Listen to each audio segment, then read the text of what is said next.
Bismillahirrahmanirrahim. Assalamualaikum warahmatullahi wabarakatuh. Anak-anakku, bagaimana kabarnya? Baik ya nak ya. Untuk pertemuan hari ini kita akan melanjutkan materi bab 3, yaitu bagian B, pengaruh ketergantungan antar ruang terhadap kehidupan bangsa Indonesia. Ya nak. Yang pertama kita akan membahas tentang pengertian migrasi. Nah, migrasi adalah perpindahan penduduk dari suatu wilayah ke wilayah lain dengan maksud untuk menetap di daerah tujuan, ya. Nah, kemudian migrasi dibagi menjadi dua jenis, yaitu migrasi internasional dan migrasi nasional, di mana migrasi internasional merupakan perpindahan yang terjadi antar negara, sedangkan migrasi nasional yaitu perpindahan penduduk di daerah tujuan tersebut. Nah, itu disebut dengan migrasi masuk atau migrasi nasional, ya. Nah, kemudian kita akan melanjutkan terdapat sejumlah faktor yang mendorong seseorang melakukan migrasi, ya. Faktor pendorong migrasi terdiri dari faktor yang berkaitan dengan daerah asal dan faktor yang berkaitan dengan daerah tujuan. Nah, faktor yang berkaitan dengan daerah asal, ya, terdiri antara lain kurangnya lapangan pekerjaan, kemudian kemiskinan, peperangan, kondisi politik yang tidak baik, kemudian masalah lingkungan, dan kesempatan pendidikan rendah.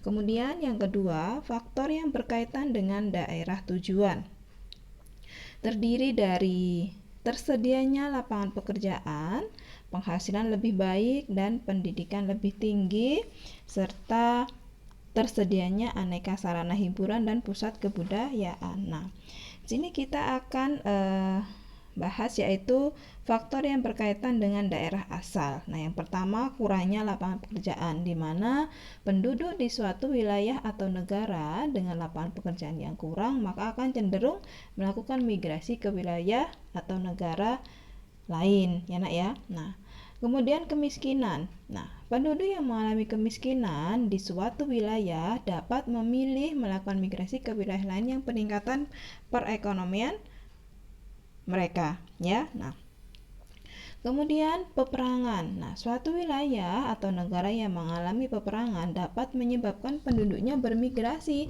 ke daerah atau ke negara yang lebih aman.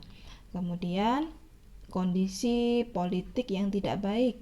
Nah, di mana penduduk yang merasakan kondisi politik negara tidak baik, maka dia akan bermigrasi ke negara lain, ya. Kemudian masalah lingkungan. Nah, masalah lingkungan tersebut dapat berupa bencana alam atau lingkungan yang rusak, di mana kedua hal tersebut dapat membuat penduduk daerah yang terkena masalah melakukan migrasi ke daerah lain yang lebih yang lingkungannya relatif lebih baik, ya. Kemudian kesempatan pendidikan rendah, di mana pada suatu wilayah penduduk tersebut dengan tingkat sekolah rendah, misalnya tidak memiliki perguruan tinggi. Nah, mereka bermigrasi ke wilayah lain untuk menempuh pendidikan yang lebih tinggi. Kemudian tadi yang kedua, faktor yang berkaitan dengan daerah tujuan, di mana yang pertama tersedianya lapangan pekerjaan, ya. Lapangan kerja dengan jumlah banyak dan beragam menjadi salah satu faktor penarik migran ke daerah tujuan. Kemudian penghasilan lebih baik, di mana daerah tujuan dianggap mampu memberikan penghasilan yang lebih baik dibanding dengan daerah sebelumnya. Kemudian pendidikan lebih tinggi, di mana pendidikan dengan jenjang tinggi memberikan kesempatan bagi migran untuk memperbaiki kemampuan dirinya. Nah, kemudian yang keempat yaitu tersedianya aneka sarana hiburan dan pusat kebudayaan. Kemudian dari faktor yang mendorong seseorang melakukan migrasi, kita akan melanjutkan faktor penghambat migrasi. Nah, apa saja faktor-faktor penghambat migrasi? Nah, antara lain jarak yang jauh, kesulitan transportasi, biaya migrasi yang tinggi, dan faktor pribadi. Nah, yang pertama yaitu jarak yang jauh. Jarak antara daerah asal dan daerah tujuan yang jauh menjadi salah satu pertimbangan seseorang melakukan migrasi. Kemudian, kesulitan transportasi. Nah, penduduk tidak dapat melakukan migrasi bila tidak terdapat transportasi yang mendukung. Kemudian yang ketiga, biaya migrasi yang tinggi. Kemudian yang keempat, faktor pribadi, di mana faktor pribadi sebagai faktor penghambat migrasi timbul dari tiap penduduk. Kemudian dari faktor-faktor penghambat, kita akan melanjutkan pengaruh ketergantungan antar ruang terhadap migrasi penduduk, di mana migrasi penduduk dari suatu daerah ke daerah lain dapat terjadi dengan berbagai alasan. Namun, alasan utama umumnya berkaitan dengan ekonomi, seperti ingin mendapatkan pekerjaan atau penghasilan yang lebih baik di daerah lain. Nah, itu adalah salah satu pengaruh ketergantungan antar ruang terhadap migrasi penduduk. Di buku anak-anak ada 4, Ibu jelaskan 1. Nah, yang ketiga nanti bisa dibaca ya, Nak ya. Kemudian kita lanjutkan pengaruh ketergantungan antar ruang terhadap transportasi. Ya. Di sini yang pertama yaitu pengertian transportasi. Transportasi berdasarkan Kamus Besar Bahasa Indonesia adalah pengangkutan barang oleh berbagai jenis kendaraan sesuai dengan kemajuan teknologi, ya. Nah, kemudian kita lanjutkan. Nah, transportasi berperan dalam kegiatan ekonomi, khususnya kegiatan distribusi. Agar kegiatan distribusi berjalan dengan baik, diperlukan sarana transportasi yang baik pula. Kemudian di sini hambatan yang terjadi pada sarana transportasi dapat menyebabkan hubungan antar ruang yang berpengaruh.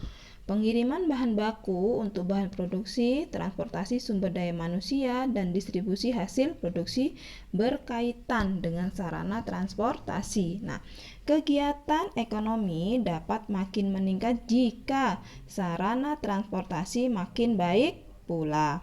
Nah, kemudian kita akan lanjutkan yaitu transportasi dibagi menjadi 3. Yang pertama transportasi darat, transportasi air, dan transportasi udara.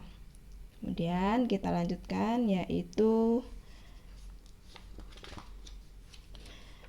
kebutuhan sarana transportasi antar daerah makin meningkat seiring meningkatnya kegiatan ekonomi yang terjadi antar daerah tersebut, ya. Nah, ini adalah pengaruh ketergantungan antar ruang terhadap transportasi. Yang pertama tadi yaitu kebutuhan, ya. Kebutuhan sarana transportasi antar daerah makin meningkat seiring meningkatnya kegiatan ekonomi yang terjadi antar daerah tersebut. Kemudian yang kedua, kegiatan ekonomi antar daerah dapat terhambat atau tidak maksimal apabila sarana transportasi antar daerah juga terhambat. Kemudian yang ketiga, sarana transportasi di suatu daerah termasuk ketersediaan jalan dan pelabuhan menjadi salah satu pertimbangan pengusaha dalam menginvestasikan modalnya dalam suatu negara tersebut. Ya, Nak ya. Nah, kemudian kita akan lanjutkan yaitu pengaruh ketergantungan antar ruang terhadap lembaga pendidikan. Nah, pendidikan memiliki peran dalam meningkatkan kesejahteraan masyarakat. Salah satunya adalah melalui peningkatan kemampuan sumber daya manusia atau SDM. Kemudian kita lanjutkan. Nah, di Indonesia, satuan pendidikan merupakan kelompok layanan pendidikan yang menyelenggarakan pendidikan pada jalur formal, non-formal, dan informal pada setiap jenjang dan jenis pendidikan. Kemudian next kita lanjut. Nah, kita lanjutkan yaitu pengaruh ketergantungan antar uang terhadap pendidikan, di mana sesungguhnya tingkat pendidikan seseorang dapat menentukan tingkat penghasilannya. Nah, yang kedua, pengaruh ketergantungan antar uang terhadap pendidikan yaitu terdapat kecenderungan penduduk dengan ekonomi rendah memiliki anak-anak yang bersekolah maksimal pada tingkat pendidikan menengah. Kemudian yang ketiga, pengaruhnya yaitu peningkatan kualitas pendidikan dapat dilakukan di semua daerah Indonesia agar anak-anak tidak kesulitan dalam menempuh pendidikan yang diperlukan. Nah, next kita lanjut yaitu pengaruh ketergantungan antar uang terhadap lembaga ekonomi, di mana lembaga ekonomi dapat diartikan sebagai lembaga yang mengatur kegiatan atau cara-cara melakukan produksi, distribusi, dan konsumsi barang dan jasa yang diperlukan bagi kelangsungan hidup masyarakat. Nah, kemudian lembaga-lembaga ekonomi di Indonesia terdiri dari koperasi, BUMN, dan BUMS. Nah, pengaruh ketergantungan antar uang terhadap lembaga ekonomi terhadap kesejahteraan masyarakat, di mana proses produksi, distribusi, dan konsumsi dari lembaga ekonomi dapat meningkatkan kegiatan ekonomi di suatu wilayah, negara, antar negara maupun antar kawasan, ya. Nah, yang kedua ya ini saat ini dengan adanya globalisasi, pekerja yang memiliki kemampuan tinggi dapat berpindah pekerjaan di berbagai negara. Ya, Nak ya. Nah, kemudian penduduk yang ingin mendapatkan pekerjaan di negara sebagai tenaga profesional akan meningkatkan pendidikan profesi dan kemampuan, di mana di sisi lain warga negara tujuan juga tertantang untuk meningkatkan pendidikan dan kemampuan agar tidak kalah bersaing dengan pekerja luar negeri. Nah, untuk materi bab 3 bagian B cukup sampai di sini. Semoga materi yang sudah Ibu sampaikan bisa dimengerti. Pesan Ibu tetap semangat, jaga kesehatan selalu ya Nak ya. Jazakumullah khairan. Assalamualaikum warahmatullahi wabarakatuh.